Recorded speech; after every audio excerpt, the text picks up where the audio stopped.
Oo, para kumuha na kayo ng makakain nyo. Correct. At itambay nyo na yan dyan sa harap nyo.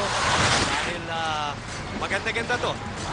As Ateneo on your screens, their backs against the wall. They've passed all the other tests in the last 5 years to get to this point. Last year, obviously was a dip in the water, so to speak, to get experience. This year, no excuses. That loss, as painful as it was against these girls, the defending champions, Jem Ferrer said she looks at it differently. Unlike with my conversation with Jem, she says, other than saying that it happened twice and it's like a monkey off their back, it's a monkey on their back, she sees it as we're almost there. Which is true. Konti na lang. Ito na eh, especially on the first game. Pati sa third set, lumamang na sila eh. It's just really trying to finish it. And I think that's the way to go eh. If you want to finish it, if you were Ateneo, you finish it early. Diba? Maganda maaari. Sabi nga namin ni Ian nung game number 1, Mosey, konting silip lang ang kailangan ng Lasalle para humabol at kayang-kaya nila. At yun na nga ang nangyari. But game 1, as Jem said also, is the over and done with. Alam naman natin, kasabihan natin Mosey sa volleyball kailangan mabilis ka makalimot sa volleyball. At kailangan makalimutan mo na yung nangyari nung game number 1. Kasi bilis ng rally point system. Correct. Kailangan ganyan. And 2 straight points for the defending champs, the co-MVPs, Aragalang, Abby Maraño, together with Michelle Gumabal on the front line, and Mika Esperanza, the starter. The trick that Coach Roger did at the start, which caught Coach Ramil and the rest of the girls by surprise, was transforming Eliza Valdez as the middle hitter. Your take, Mosey?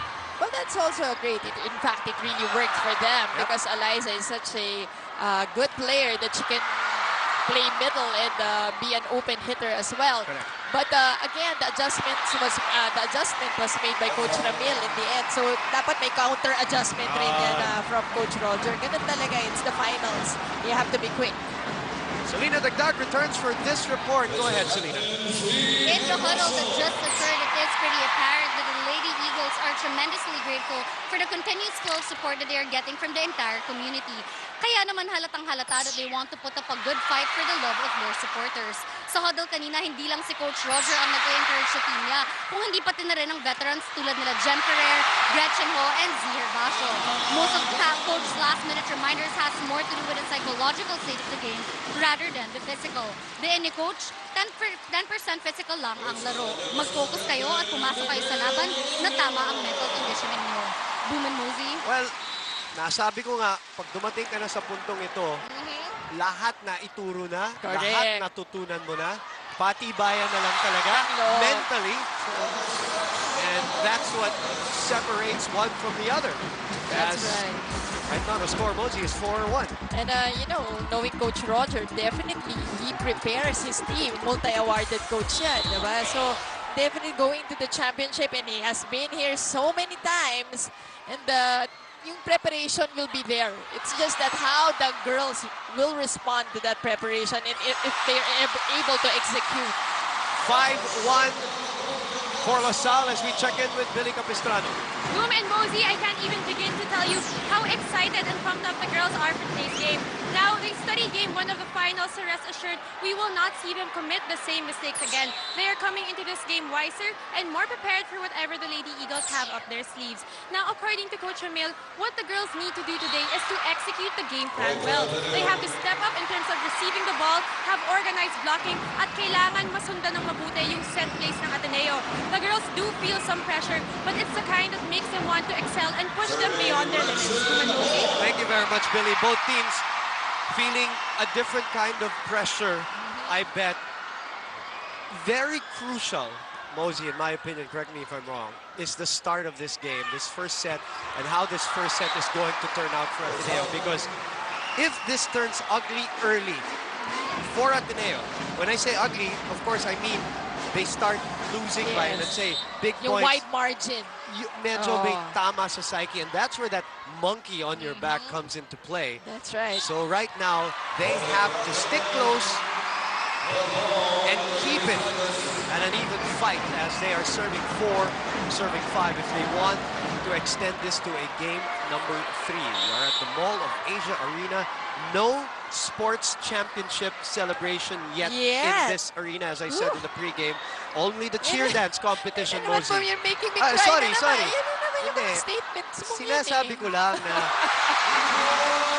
that's how the Mall of Asia Arena is writing their own script in terms of sports and entertainment history. Cheer dance pa lang ang kokoronahan dito.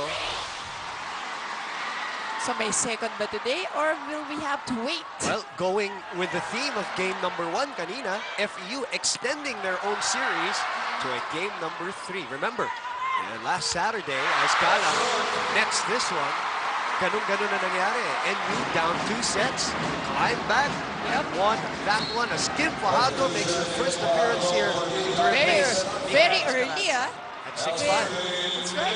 But the difference, though, in game number 1, compared to the rest of the elimination and semis, Mosey, was we saw Kim Fajardo and then magtatagal siya.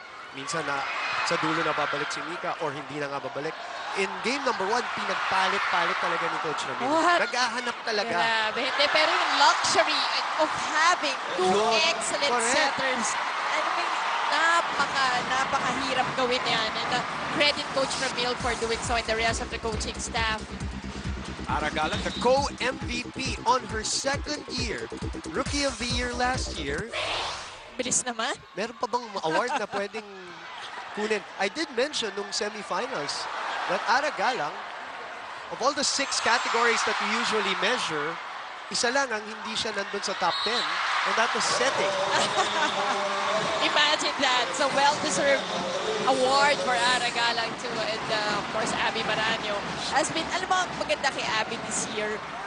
She has been really so stable. Yung numbers niya are almost the same each and every game. They're not spectacular. They may not be great big numbers, but game day in and day out, it will be almost the same numbers for her. I'll tell you something about Abby too as we look at this play first. And Ateneo is tied here at 7-all. They climb back and get the lead 7-6. That power tip of Eliza Valdez doesn't work. You know, Michelle Gumapo got the best player award.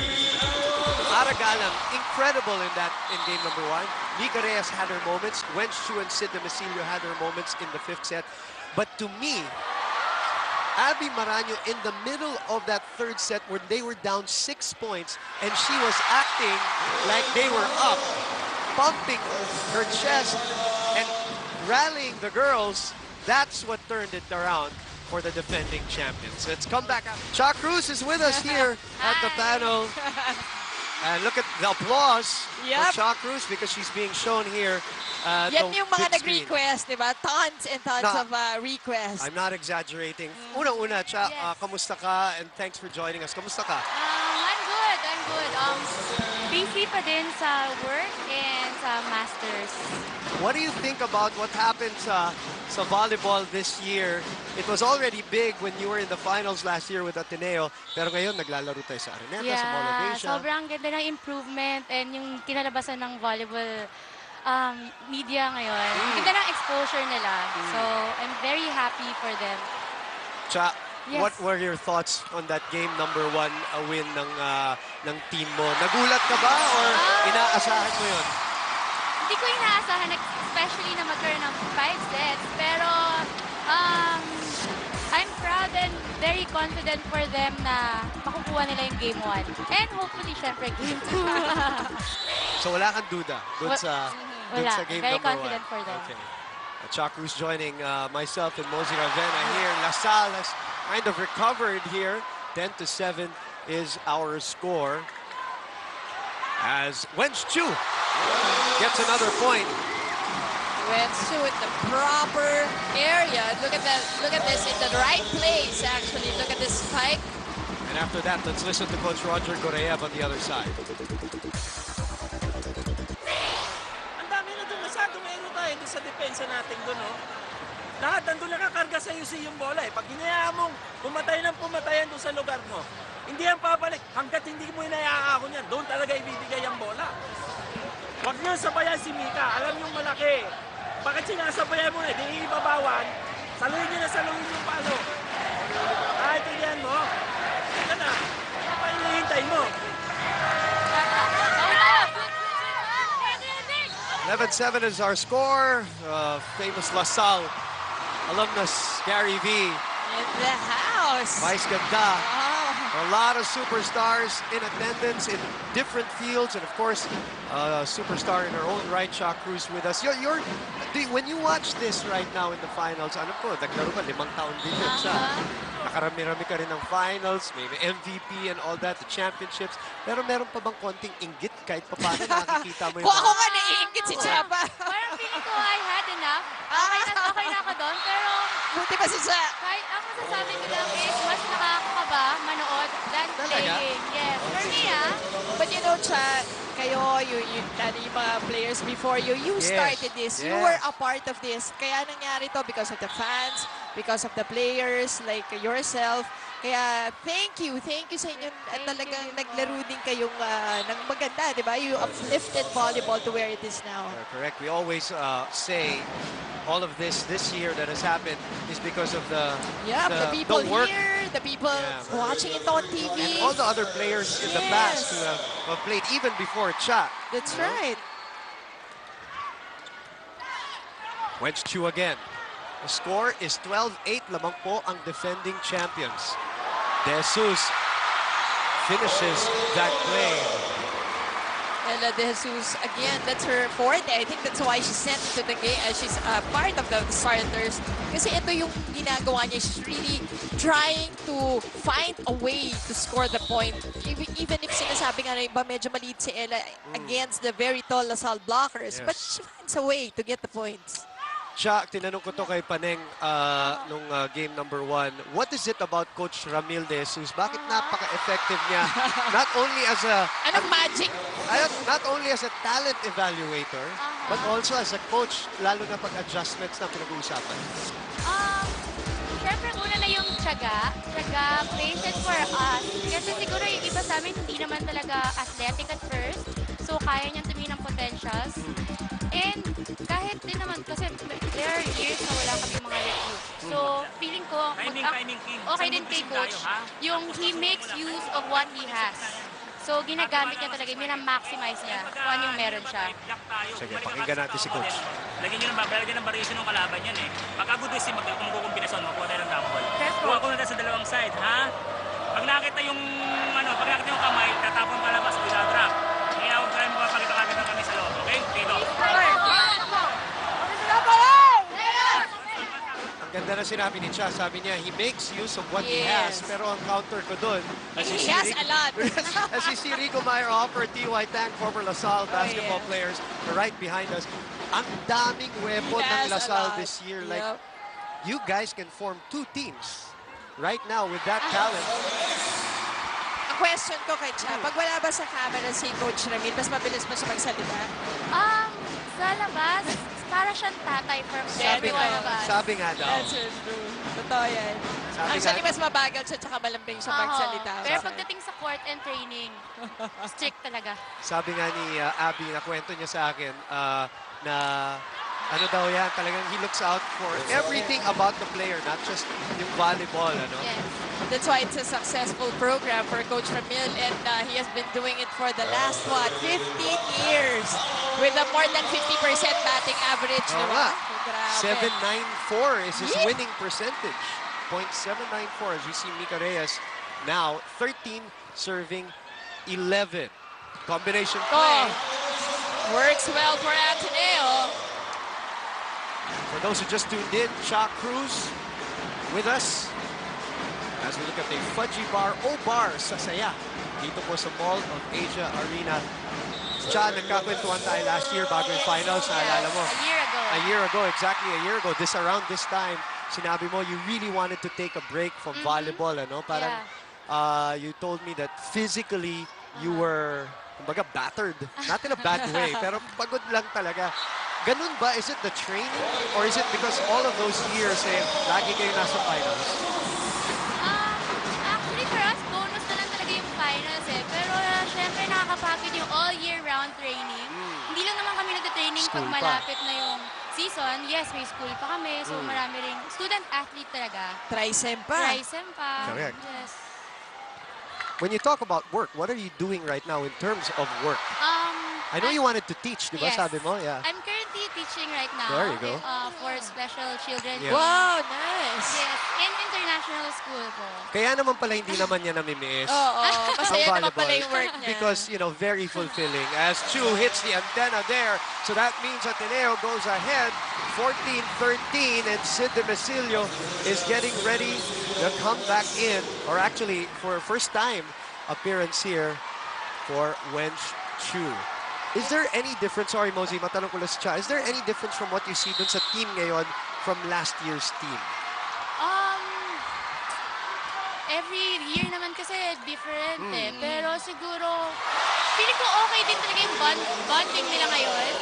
Especially kasi yung, kung nandun pa ako, medyo mahaba yung age gap ng age ko and yung susunod na.